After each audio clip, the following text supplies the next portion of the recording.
So, upload number 3 of today, and it is day 9, essentially, of 10 players that I would replace in the summer.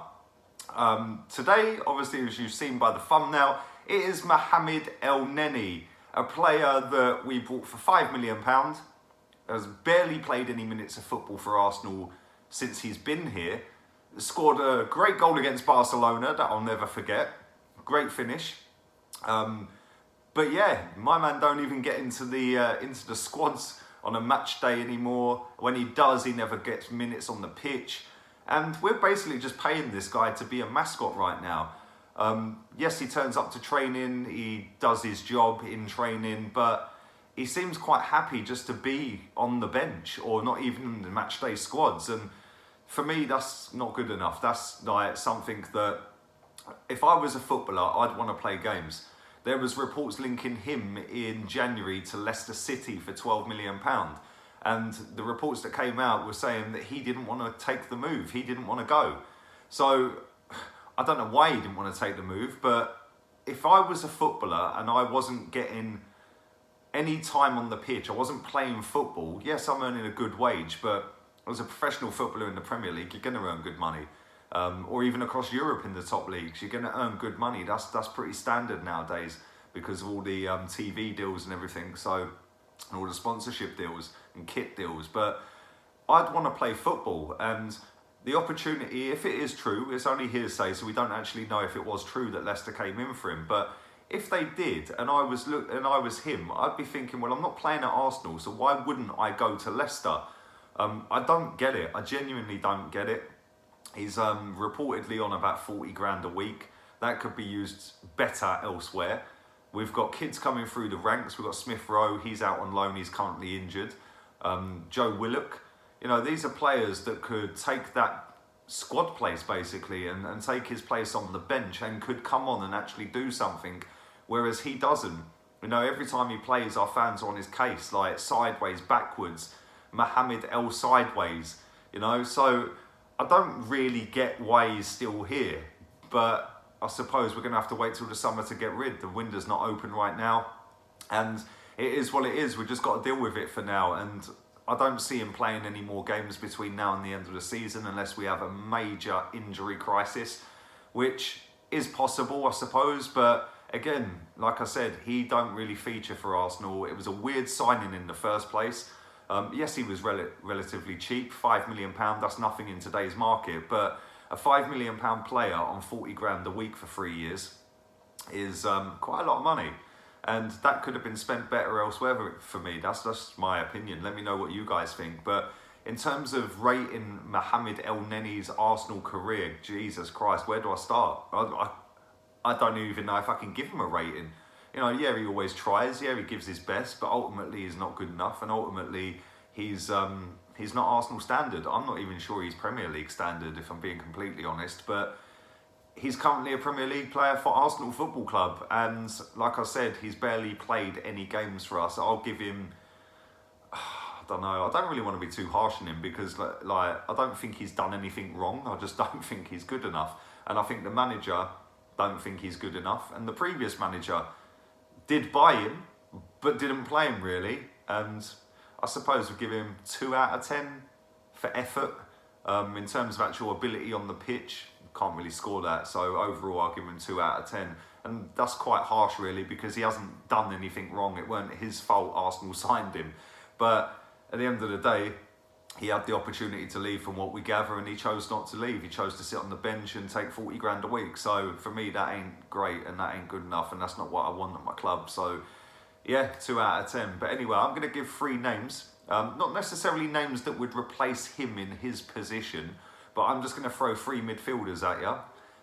Let me know what you guys think of the midfielders. Don't forget also, stick a massive thumbs up on the video. Subscribe and share the content around. Stick the notification bell on as well, because tomorrow is the last player of the 10. And when I do that video tomorrow, I will be pinning a comment to that video tomorrow. And I want you to put all your questions in there because Saturday I'll be doing a Q&A and I'll be reading them from that pinned comment. So yeah, look forward to that. And don't forget also, before I get into my 3 players, I have dropped 2 other videos today. Petr Cech was the one before this one. I dropped that about an hour and a half ago by the time this is uploaded. And earlier on this afternoon, I did my player of the season, my young player of the season, best goal of the season, and best moment of the season. So go and check both of them videos out for me and stick a thumbs up on both of them as well. Player number 1 that I would replace Elneny with, and like I said, it's not in the same position. None of these 3 players are defensive midfielders, but all 3 of them are very, very talented footballers. So player number 1, he's just signed for Newcastle, and that is Miguel Almirón. We were linked with this guy all summer, and it never happened. And he's gone to Newcastle. He's played 6 games for Newcastle. Hasn't scored yet, but he has looked so impressive for Newcastle. And it's no coincidence that they've started stringing a few results together since he signed for them. He's extremely quick. The shot power on the guy is mad. He can dribble. He can run past people. He's got a great eye for goal. He's got a good pass on him as well. And he's fitted into Newcastle like he's been there for years. What a top player he is. He signed for £20 million, which was an absolute bargain in my opinion. Because if this guy keeps his head down, he's destined to be a top class footballer. And maybe not just in this league, he could end up in La Liga. You know, we know that these South American players do love Real Madrid and Barcelona. It's their dream to play for Madrid and stuff like that. We hear it all the time. But this guy is under contract for the next 5 seasons with Newcastle, and he is 25 years old. But don't let that put you off. This guy, like I said, is absolutely class. And I think that he's someone that we could potentially look at. He's someone that can make us better. It's going to cost a lot of money, that's for sure. He obviously signed for £20 million, and he's going to go for a lot more than that if he does leave this summer. But that's player number 1. Let me know what you think on that. Player number 2 that I would go for is a guy that we are actually linked with. A guy called Joan Jordan. Butchered that, but he is currently playing for Eibar in Spain. And he is somebody that we've been looking at. Apparently we're linked with him. Again, he's another one that's very, very technically gifted. He's a midfielder, 27 games this season, 3 goals, 4 assists. And he's playing in a team that are not fantastic. They're not a great team in Spain, and he's looked really impressive all season. Again, he's actually under contract for 1 more season. He's 24 years old, so his contract expires in 2020. And that would be a cheaper option in my opinion. Not as good as Almirón in my opinion, but I do think that this guy's got some talent. As you guys all know from when I tell you, I do watch La Liga, not every weekend as I used to. Obviously my time's taken up with other stuff nowadays, but he is a good player. And I think that if we did go in for a bid with him, and it is linked that £16 million, 60 million euros, whatever it may be, if we do get him for that sort of money, that is an absolute bargain. Strap him up to a 4 or 5 year deal. Has a good couple of seasons with Arsenal, we either strap him up again or we ship him out and make a profit on him, which, let's be real, is what football is all about now. It's all about making money. And if you can get a young talent in, or a youngish talent, he's still 24. It's still quite young for a footballer. He's still got another, 7, 8 years at least in him. So I think that that could be probably the best one in terms of making money or value for money. Almirón, for me, is the best one out of the 3 I'm going to list, but I don't think that's as achievable as this guy. But again, let me know what you guys think on that. And last but by no means least is a guy called Nicolo Barella, another player that we are genuinely linked with. He is under contract until 2022. He's 22 years old, so he's the youngest of the lot. 26 games this season. He has only scored 1 goal and got 2 assists. Again, another midfield player, but all of these players are attacking midfielders.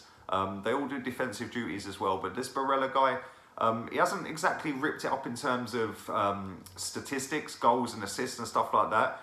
But the fact that he's played 26 games, that tells me that he's got something about him. And again, like I said, we're going to need players going forward that are better than Mohamed Elneny. Mohamed Elneny can be easily replaced with Maitland-Niles, in my opinion, or Joe Willock. Somebody from the reserve team, the under-23s, can come in and plug that gap that Elneny is currently taking.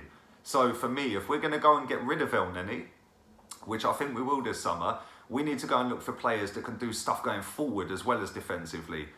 Because we need to have options, not just on the bench, but on the pitch as well. And I don't think that we've got enough players that chip in and do enough going forward. Yes, we've got Ozil, Aubameyang, Lacazette.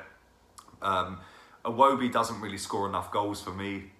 Mkhitaryan again, the same. But I don't know. Let me know what you guys think. I think that all three options are good options. He'll probably cost in the region of about 20, 25 million quid because of his age and the length of contract. But that's my three. Let me know what you guys think. Like I said, they are all quite attack-minded midfielders, box to box, whatever you want to call it. But they all do sort of stand out in their clubs that they're playing for at the moment, and they are all top players. So I'd go for any one of them. Like I said, Almirón is the best one of the three, but value for money all day long is Jordan. But let me know your thoughts and opinions. Leave it all in the comments section down there. Give me some ideas of players that I've missed and players that you rate as well. And let me know what you guys think of Mohamed Elneny. Rate his Arsenal career. Do you think I was a bit harsh on a 2 out of 10? Let me know. Until tomorrow when I'm back with the last player. Yeah, I'm out of here. Laters, peeps.